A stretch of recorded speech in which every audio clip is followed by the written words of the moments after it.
Guess who's back with another unpopular opinion? Me, that's who. And this one's gonna ruffle a few feathers, so buckle up, buttercups, and put your big people panties on. We need to have a conversation. Hi everybody, it's your favorite pirate captain, it's your favorite goddess king, it's your favorite auntie uncle, it's your favorite lady speech, hood healer, high priestess, motivational dominatrix in the place to be. And I want to welcome you back to my channel. You could be anywhere in the world. As a matter of fact, you are somewhere in the world. Ha! And you're sharing a little bit of time and space with me, and I appreciate that. Thank you, thank you, thank you. If you like what I'm doing, if you like what you see, if you're feeling any of this, if you're feeling any of me, make sure you hit that like button. Make sure you hit that subscribe button. Make sure you hit that notification bell so you can keep up with everything I'm putting down over here on this channel. Now, it's controversial, it's unpopular, but I'm gonna say it. I believe it. Let's get into today's video, shall we? Now, before we get our panties in a tizzle, I just want to say that I adore Where the Sidewalk Ends. Shel Silverstein's poems did something beautiful and amazing for me when I was little. I'm a poet, a published poet, a performance artist poet, and poetry has saved my life. And Shel Silverstein was a big part of that. Where the Sidewalk Ends was one of my favorite books for years. I love his work. Now, with that being said, let's talk about The Giving Tree and how, in my opinion, number one, that's not a great book. I don't really like the message. And number two, I believe that it set a lot of us up. It taught a lot of us to be available to narcissists and to abusers in the worst ways. Let's dig in. Like I said earlier, Shel Silverstein is that dude. I loved him from the first moment I encountered him. And when I was little, I encountered The Giving Tree. And I loved it when I was little. And I thought the message was really beautiful and really amazing and really dope and divine. I thought it was beautiful when I was younger. And the older I got, when I would re-encounter that book and reread the story, I continued to think it was a beautiful story. So much so that when I became a nanny, when I became a teacher, I used that book. And I used that book to teach kindness. I used that book to teach love. I used that book to teach the beautiful trait of being there for someone no matter what. And I stood behind that for a very long time. Until I started doing some deep diving and deep healing in my own codependency. Until I started looking at the way that I had been set up and groomed to be there for narcissists and abusers because of the abusers and the narcissists in my life. It wasn't until I started learning about healthy boundaries and then I revisited that book that I started to feel a problem. I want to remind you before I go on that these are my opinions and this video is an unpopular opinion, so I know this is going to ruffle a few feathers. It is what it is, baby. It is what it is. Let's talk about the beginning of the book. So in the beginning of the book, this little boy meets this tree and this tree loves this little boy. She's like, hey little boy, I love you. And the little boy's like, I love you back. So they start a relationship. Little boy takes her leaves and just plays with them and makes crowns. She's an apple tree, so she produces a bit of fruit. And he takes the fruit and he eats the fruit. And she's liking this. She's loving this. She's loving it. She produces the leaves. She's going to drop the leaves. She likes that he's using the leaves. She produces the fruit. She wants someone to consume the fruit. She loves that he is consuming the fruit. Okay, they play hide and go seek together. She provides shade on the hot sunny days. Okay, she's loving this. And he is loving it too. Okay, they are interacting. Now, that seems innocent and nice, okay? And it is a beautiful thing. But when you really think about it at the beginning of the book, she's doing all this for him. And it's making her happy. It's making her happy. But he's playing with her and receiving all these benefits, but not really giving anything back. You know, I'm assuming he's saying I love you. In the book, he hugs her at the end of all of that, that he's gotten everything he's gotten from her. He gives her a hug. So that's one display of affection. But in the beginning, even though it seems honest, what rubs me the wrong way about that beginning is the fact that he just takes. And just takes and just takes and just takes. So a tone is set in the beginning of the book. And that tone that's set is, I'm going to give. I'm going to provide. I'm going to give. I'm going to provide. That is going to be a forethought for me. I'm going to be thinking about you. I'm going to give. I'm going to provide for you because it makes me happy. And the exchange is, I mean, whenever you think about it, I mean, show me some love whenever you think about it. I don't require that. What that says to me now as someone who has been walking their healing journey is, how I read that, the beginning of that book now is, let me give, let me give, let me give. And I'm not going to require you to care for me. I'm not going to require you to show reciprocity. I'm not going to require you to exchange anything for that energy. It makes me happy to give to you. So I'm going to exist in that happiness and not require that I am taken care of in exchange, and not require that I'm giving something back in exchange. And that rubs me the wrong way. That rubs me the wrong way, especially because I've been there. I've been there. I was groomed by not good people. I was groomed by abusers to just give. And I was groomed because they just took. I learned early in life that it was part of a survival skill that if you make yourself available to everyone, if you make yourself useful, you are less likely to be abused. If you just offer up everything, if you offer it up, they can't take it. This is why the beginning of that book rubs me the wrong way. There are a lot of us who've been taught that our needs, our wants, our desires do not matter, that we have no requirements in relationships, or the requirements that we do have, we need to keep quiet about them and deal with those on our own, and not require any of the people in our relationships to give back to us, to uplift us. So that was my first beef with the book. That was my first beef. But it doesn't end there. Beef number 2. So fast forward. It's been a while, okay? The tree and the boy don't hang out as much. Now, the tree is always where the tree is at. So, really, the only reason why the boy and the tree don't hang out as much is because the boy don't come to the tree. Red flag number 1. They just always there for you. This person is always there for you. Always ready for you. Always there for you. Always waiting for you. And then this one just goes and does what they want and treats this person like an afterthought. Red flag number 1. Red flag number 1. So, anyway, he comes back. And, you know, the tree is like, hey, I love you. I miss you. Let's play. Here's some apples. You want some apples? He's like, no, I don't got time for that. She's like, well, climb up on my branches and swing for me. No, I ain't got time for that. Okay, well, I got some new fresh leaves. You want to make a crown? I ain't got time for that. I need some money. I need some money. I need some money. I need some cheddar. I need some cheese. What you got on my 40? I need some money. What can you do for me? And the tree is like, okay, all right. Well, I mean, I kind of just wanted to like spend some time with you because I miss you and I love you. But you know, I understand you have needs. You have needs. I kind of had needs. I needed you to show me some love. But you know what? I understand. You need money. You need money, and I don't got no money. But hey, here's what I got. I got some apples. I done worked on these apples. I grew them. They're nice and sweet and juicy. They look good. Good color. Good divine. Everything. The taste is chef's kiss. Why don't you take some of these apples and sell them? And then you can get some money. And the boy is like, great idea. So he takes all her apples. And he goes and he does just that. He sells them. And then what does he do? Leaves her ass lonely again. Red flag. Red flag number 4, 5, 15. I don't know which red flag we're on right now, but red flag. Did you think it was over?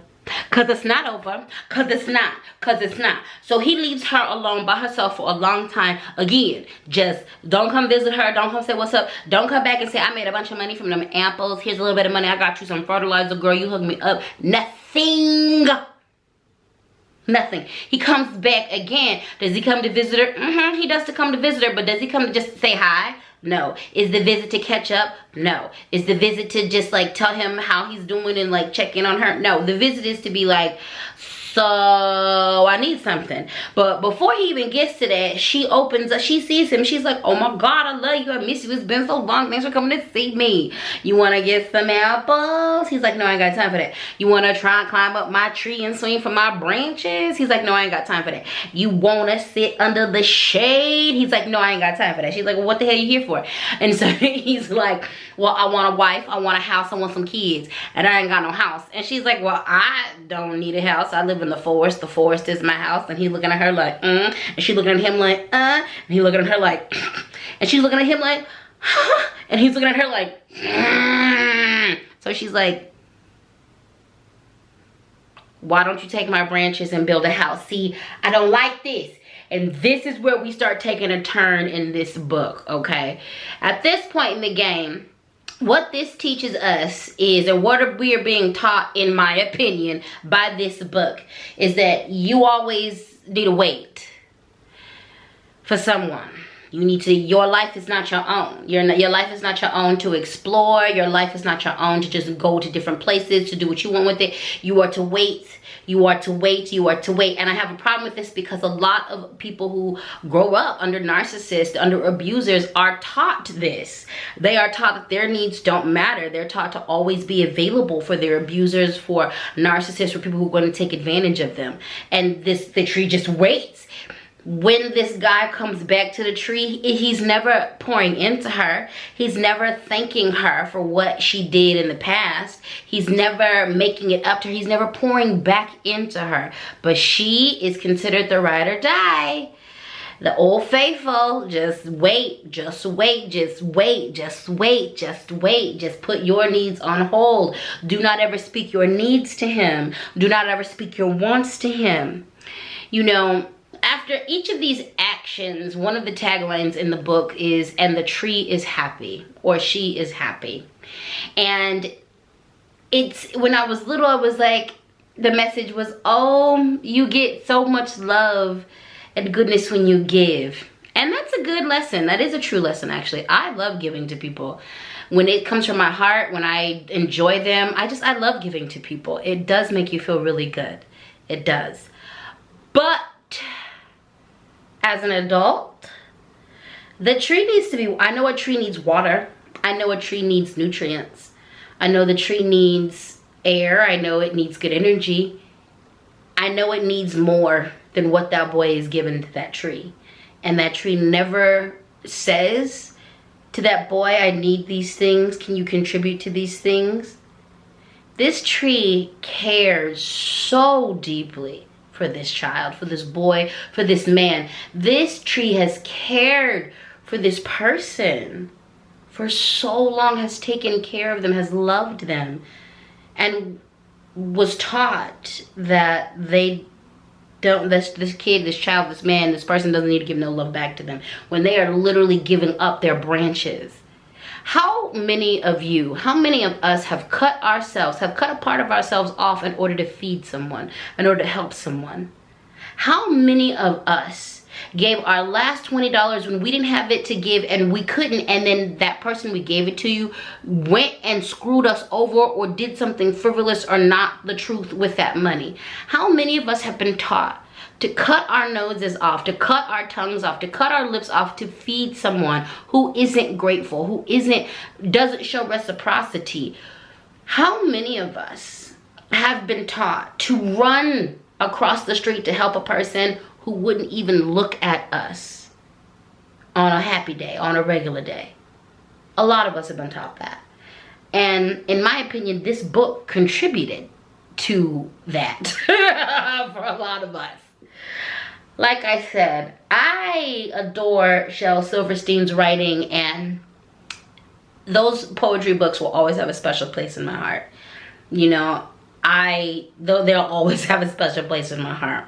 But from now until the end of time, I'm gonna always have beef with the Given Tree.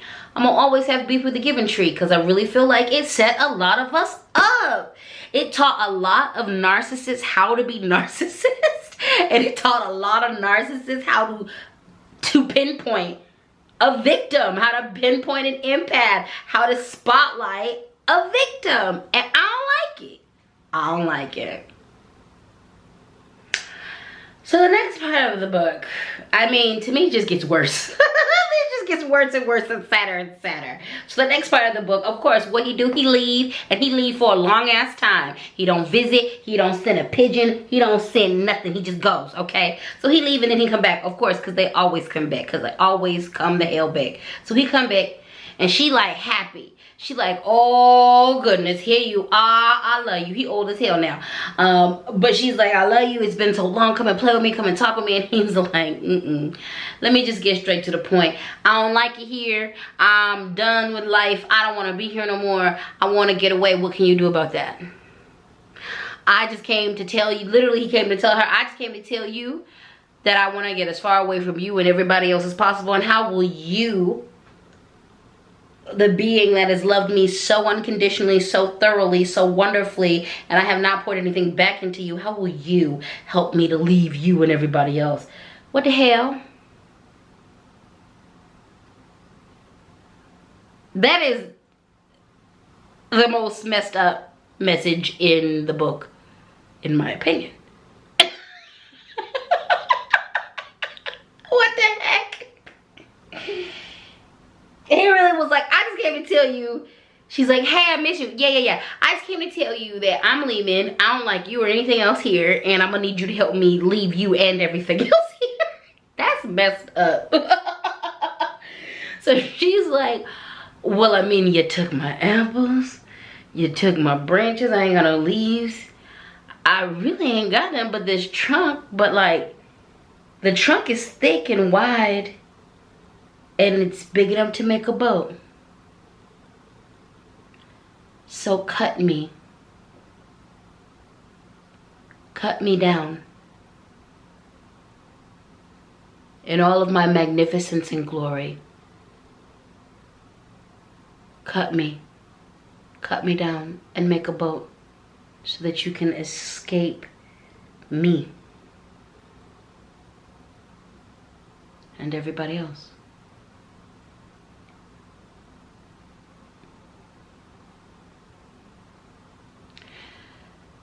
How many abusers use the lives of the people they were abusing to uplift and take themselves to another life?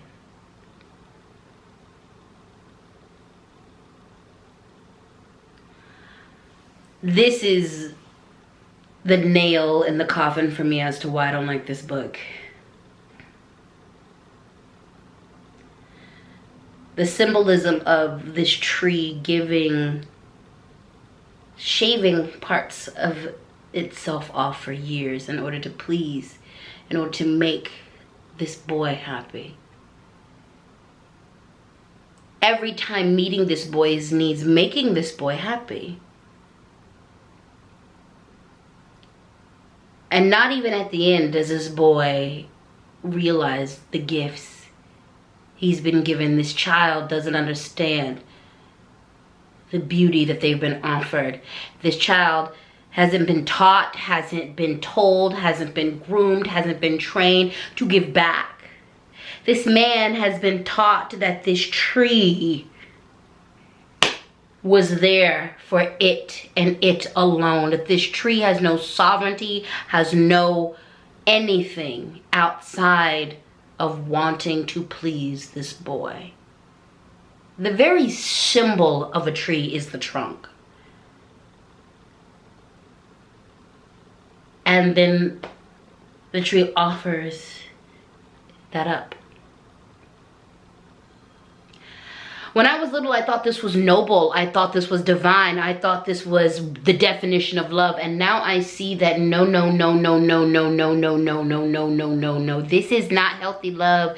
This is not community love. This is not love that's about reciprocity. This is not reciprocal. This is not balanced. This is not healing. And this is not healthy, in my opinion. I love Shel Silverstein. I got beef with this book. I got beef with the giving tree, because it set so many of us up. It set me up. It set me up. And I had to unlearn a lot I had to unlearn a lot in regards to the concepts presented in this book. And so the boy cut down her trunk and made a boat and sailed away. And the tree was happy. But not really. So the tree isn't happy, and the tree finally is able to admit that the tree is not happy. What does the boy do? He takes that trunk, he creates a boat, and he goes all the way away. But then what happens? He comes back, like they always do. And after a long time, the boy came back again. "I'm sorry, boy," said the tree, "but I have nothing left to give you." First and foremost, the tree has learned, the tree has been trained, the tree knows that this kid, this boy, this man, now this old man, is never going to offer up joy, reciprocity, anything in return. The tree gets it now. The tree's like, I understand it. The tree doesn't even expect it. The tree doesn't even go for it. When the tree sees the boy, the tree speaks to him and says, hey, I know you're about to ask for something.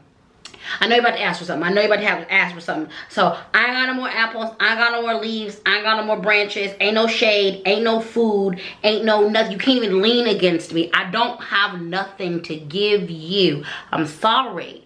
I wish I could give you something. What did she say? What did she say?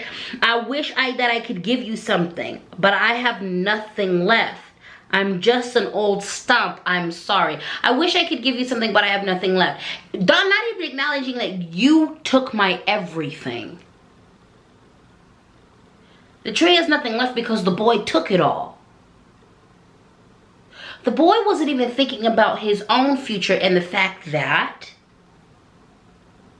he might need that tree. He kept coming back to the tree. The boy didn't even have the foresight to look to the future to say, maybe I should take care of the tree so the tree can keep taking care of me, because the tree been taking care of me, so maybe I should keep taking care of the tree so the tree can keep taking care of me. Nah, he just took.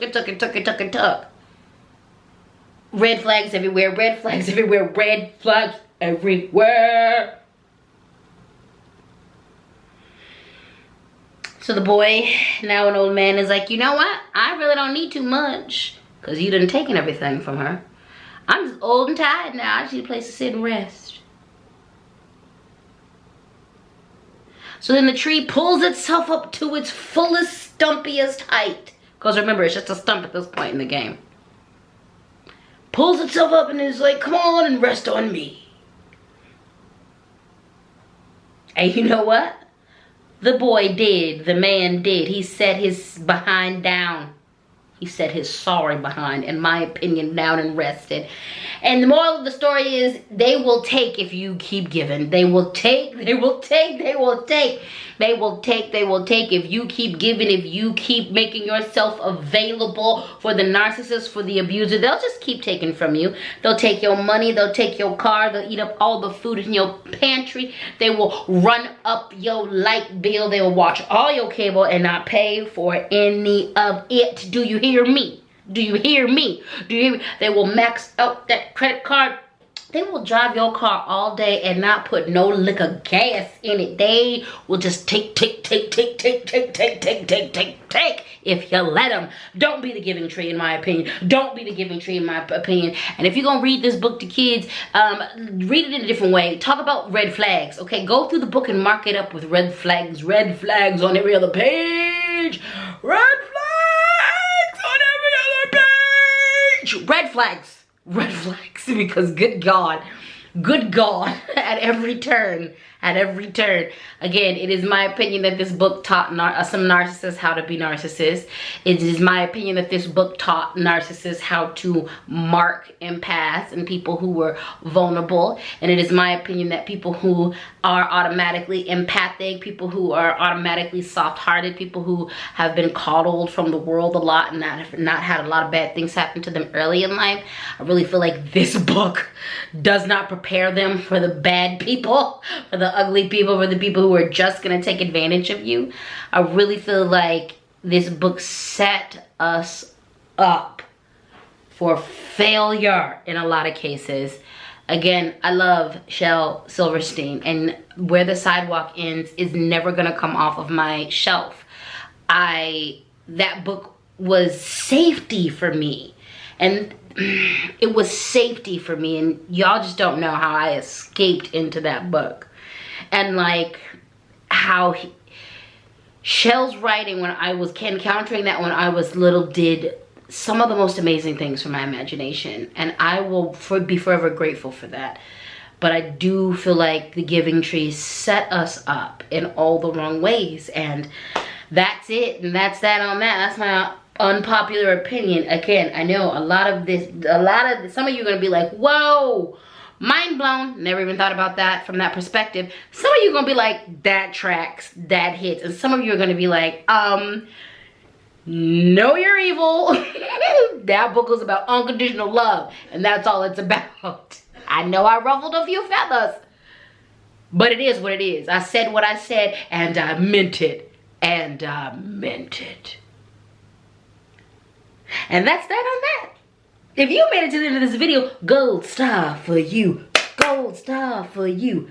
Gold star for you. Gold star for you. Let me know if you like these videos. I like giving you my unpopular opinions and or AKA my hot takes. I said what I said and I stand behind it. I said what I said and I stand behind it. I do.